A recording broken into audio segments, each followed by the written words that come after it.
Welcome, everyone, to It Tastes Different Game Reviews. And tonight, we're going to be reviewing the DioField Chronicle.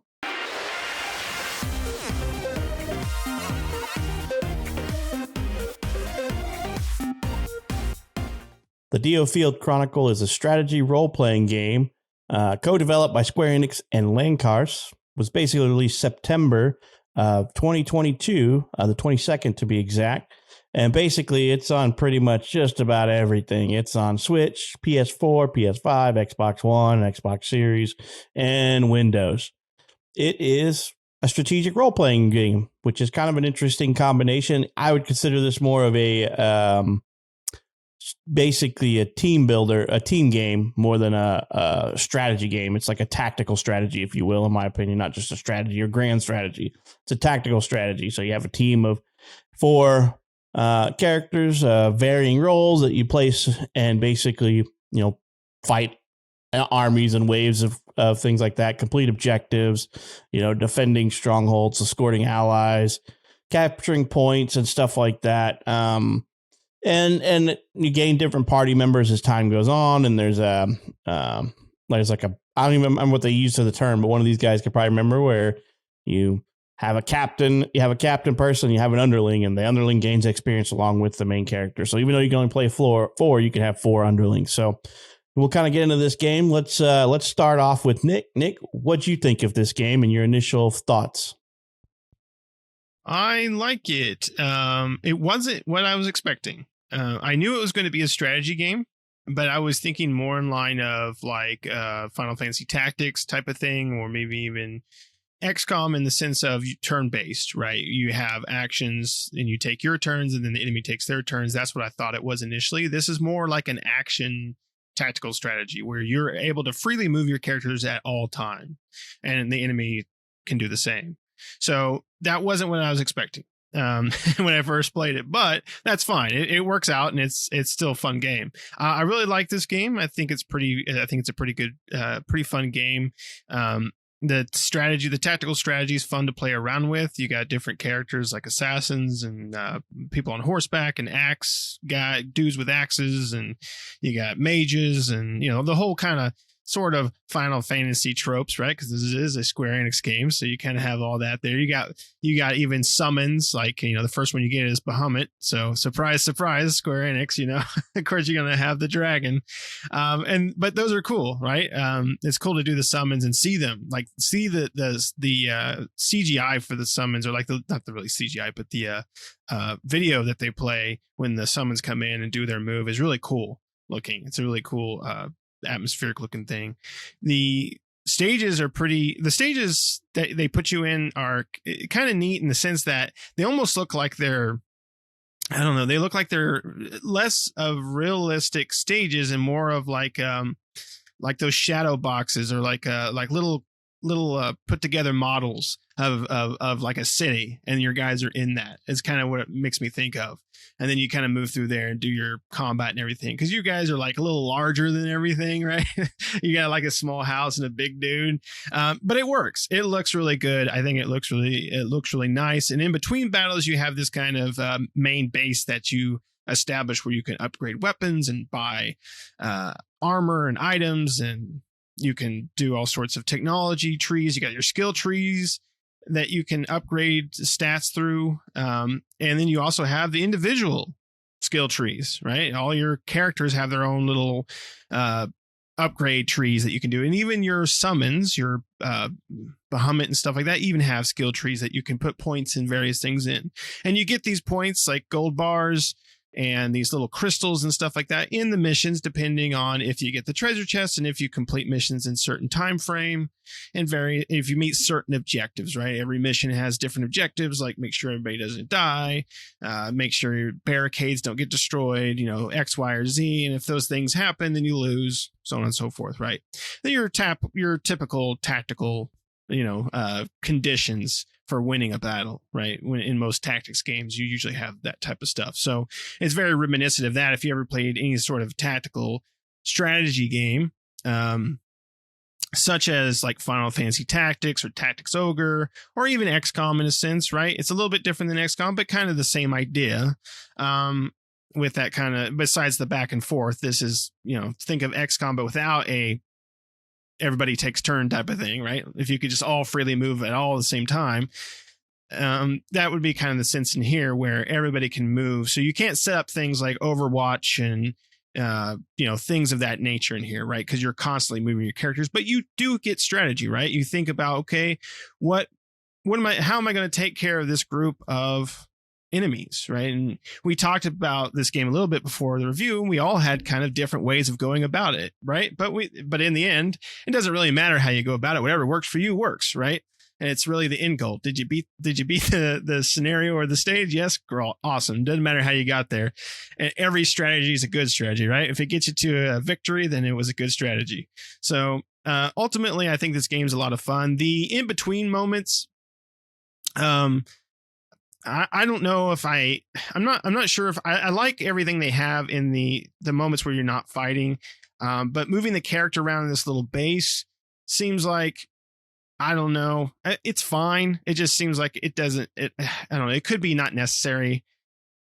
They could have done some other system, like maybe, I know I'm going to sound boring here, but like a menu system or something like that in between, and just did cutscenes every time, right? But they have your character moving around this little base, which is not very big, so it doesn't take long for your character to get from A to B. So it's not that big of a deal. It just seems like the camp or the mansion that you're in was kind of I don't know. It seems like it wasn't as fleshed out as the strategy, which is good, right? You want the strategy to be more fleshed out than that part. It just seems like that was kind of like something they thought of and implemented, and it works, but then they just kind of decided do nothing else with it, right? And then work on everything else, which I guess is fine, right? It's not a big portion of the game. The big portion of the game is the story and the strategy and going to all these different missions and doing various things like that, upgrading your components and upgrading your characters and mix and matching and finding the right strategy for you for the game. So ultimately, I think it was a really fun game. Shane, what about you? I thought it was fine. No, it's fine. The combat is definitely interesting. No qualms about that.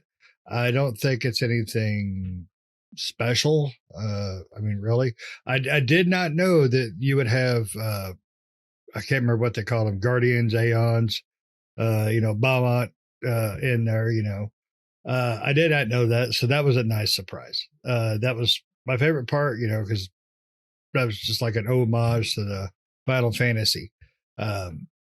The character models, though, and the world, I thought were really cool. And I agree with you on what you said about the battle world. How it almost feels like you're controlling figures and running through a model of the town. Planning your attacks and your strategies and all that. It kind of had that feel to it, like how you were saying your character model's here, but the house you're next to is here. I thought that was really, really interesting. I like the character models and all that. And the voice acting, when there is voice acting, is really well. But it does one of those things that really bug me when you go to talk to somebody, even though it's not a mainline situation, you don't get full voice acting. You get, hey, buddy, across the screen. That's it. So I really am bothered by that. Pat's a voice, a graphics horror. I'm a voice acting person. I gotta have voice acting when there's voice acting. I've played through Final Fantasy games countless times with no voice acting, but once I got into voice acting, I'm kind of a snob with it. I'm stuck up. I want that, especially when the voice actors are good. Because when they do the scenes and stuff, I enjoy them. You hear a few of them from your classic animes and things like that. So, I really can't say much more that Nick hasn't on the combat portion. I do wish that I don't know. It seemed like for me, just because these aren't typically my type of games, it felt like there was a little too much too soon. Because I kept forgetting some things at the beginning. It's like when you first get to control I can't remember what they're called when you're sub characters. When you're here, I kept forgetting how to set that the first time that happened. and that's on me because that's like typically my type of game, and I don't learn as fast on these games as these guys. So, but I enjoy it. I mean, there's nothing about it that I hate or anything like that. It's just it's not a Shane game. It's something I can play and enjoy, but it's not something I'm going to run home and jump on, which I did all week. But but that's for the review. But what about you, Pat? What you like? I like this game. I like strategy games. It's a squad based tactical strategy. How I just referenced these. It goes. There's a lot to it, and what I mean by that is that when you first enter the game and you first get to the mansion, as Nick said, there's jack to really do. You have a vendor.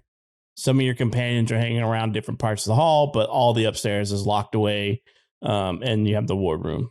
Okay, cool, make it simple. And they slowly start unlocking more all the way into like chapter 3. You start unlocking parts of the building, upgrading your deals because I think they're called the Blue Foxes, I think is your company, and like I said, and there's different upgrades, and your company has levels, and as you raise levels, you can get more seals in the company, and there's like 5 different seals that do things like upgrade the weapons that are available, upgrade currency that you get per missions and things like that. So the higher your squad levels up, the higher your company levels up, I should say, the more gold you can get or gil, I guess, and stuff like that. So it's definitely a really interesting game. It's got a lot of tropes from it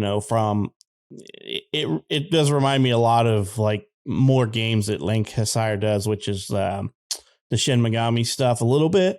You can kind of see that in there, but I think the graphics are pretty good. And it's just getting through some of the trudges. As Nick's mentioned, the mansion is pretty much useless because everything that's in the mansion you can get to from a menu already. And right when you're about to start combat, it's like, hey, how about you visit these menus and we'll tell you if you've unlocked something, because it puts a little red dot on all the stuff. And you're like, oh, yeah, I forgot to go level up my weapons, or I forgot to level up this class and for the class abilities. Oh, I can also research weapons and things like that. You forget to do that.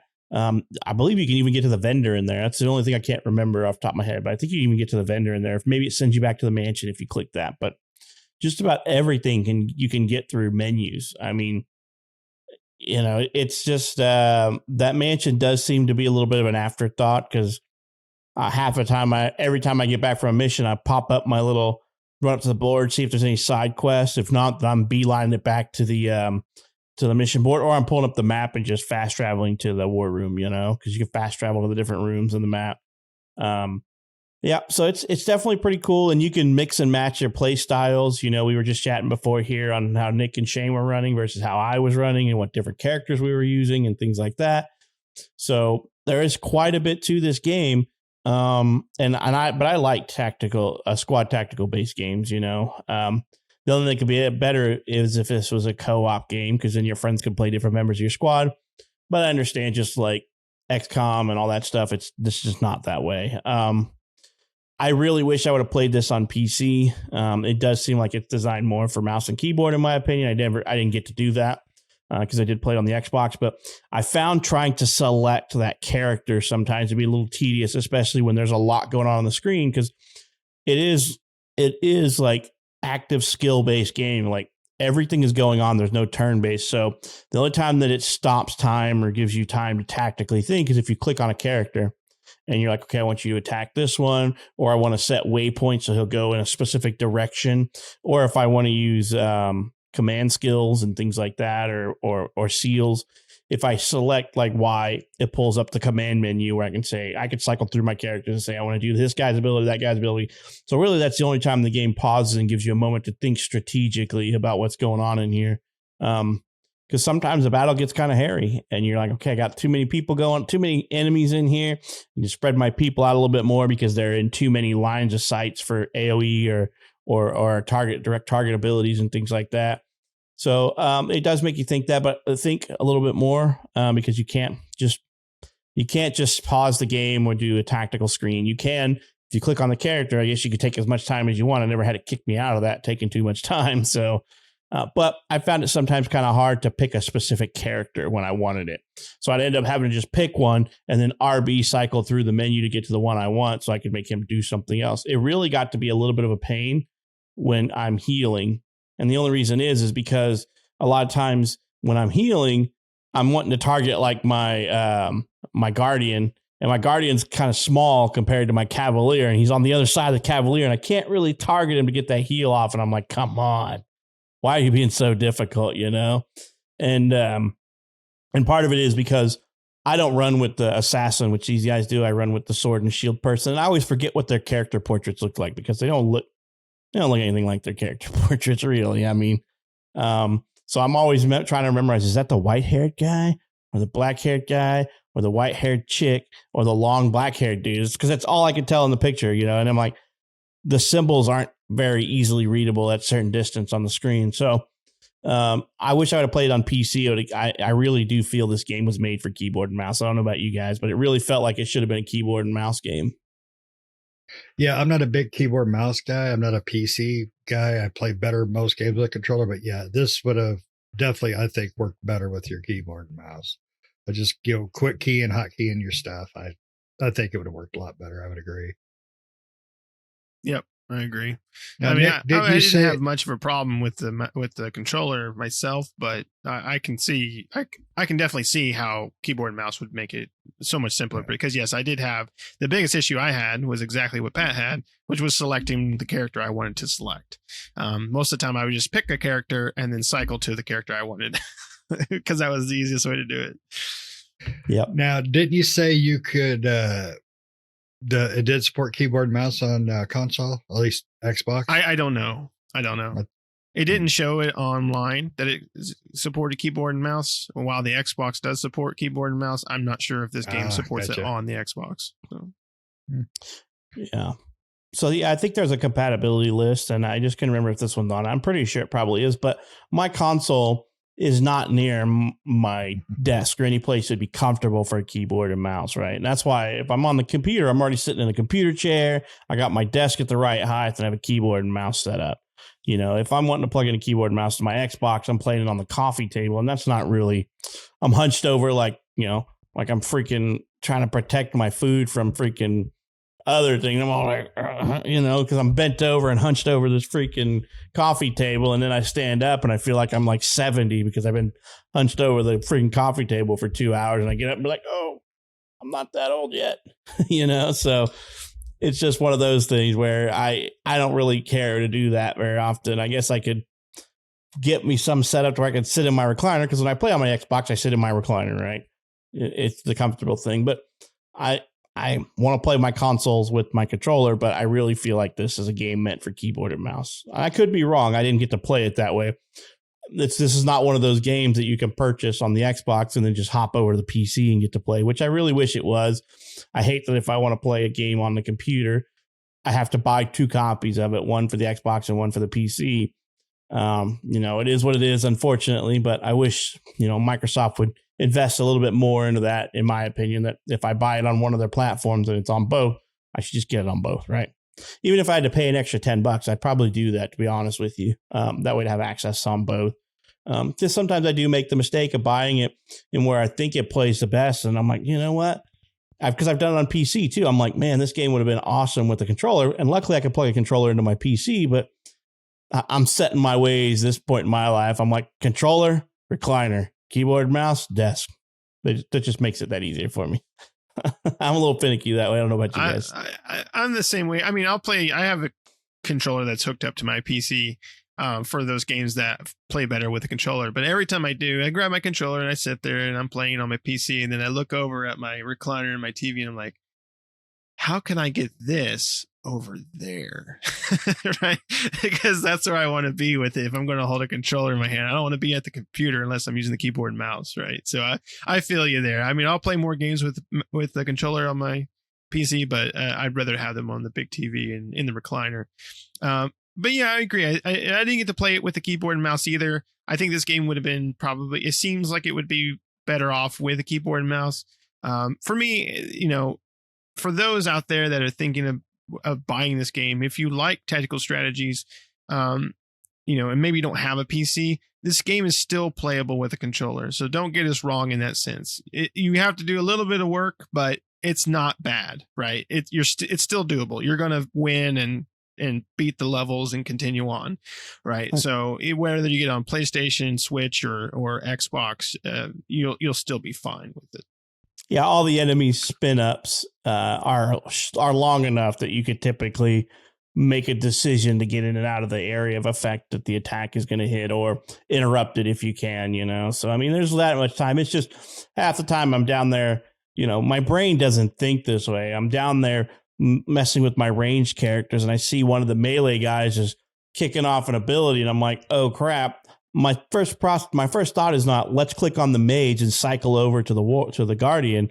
My thought is, let's get this cursor over to the guardian so I can click on him. And my brain just doesn't process it that way. So it's a retraining of my brain. Instead of telling it to go run and click on this soldier, I should click on the nearest character and cycle over to him. Because as soon as you click on any character, it goes into that pause menu and lets you, tactical pause. So it's just a retraining your brain, really, to get away from that. Because I'm still wanting to just slam my cursor over and click on him real quick and then pick an ability. But, it works just as well, in my opinion. It's just retraining myself. For me, this is a buy game for me at this price because I'm getting tons of enjoyment and tons of fun. But I am a tactical strategy. I love squad-based tactical strategy games. I like those games. I like grand strategy games too, though. So this type of stuff is right up my alley. And it's really good graphics. It's got a nice combination of different characters cycling in at all times. I mean, you think, oh crap, I got 8 or 10 characters. That's all of them. That's not all of them. They're going to keep introducing new characters and things like that into your party. And, because there's only 4 classes, but each class has like multiple sub branches in the class that change, like we were just talking, Nick and Shay and I were talking about the soldier class, because that's the difference in our group. I'm running with the shield and sword soldier, and they're running with the assassin soldier. It's just a different branch of the same tree, and they do different things, So lots of fun. I don't know about you guys. What about you? For me, it's a buy at full price.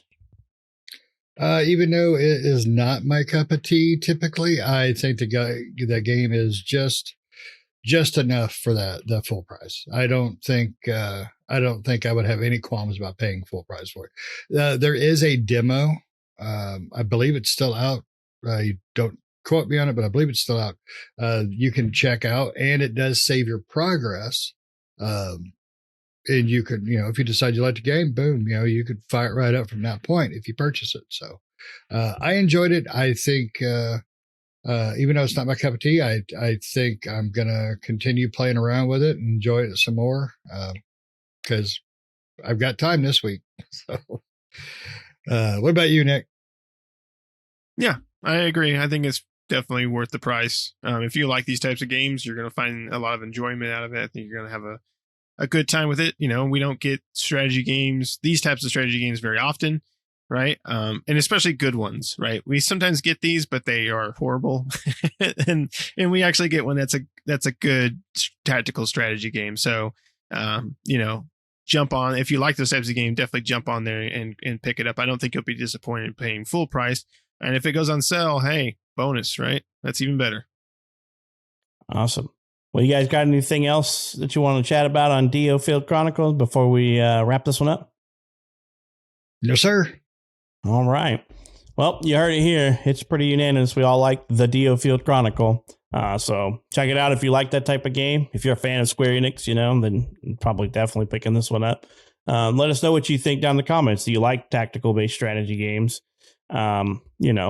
It's kind of an interesting little mix. I mean, most tactical strategy games have a little bit of RPG elements in it, but this one does a little bit more in depth, in my opinion, than some. It's a little bit less on the base building like XCOM, but a little bit more focused on the character building type stuff. So, let us know down in the comments if you checked it out and you've made it to the end of our review. So if you're liking our review videos, make sure you like this video. Make sure you subscribe to our channel so we can keep doing more video game reviews like we do all the time. So we hope you enjoyed this episode, and we hope to catch you in the next one. See ya.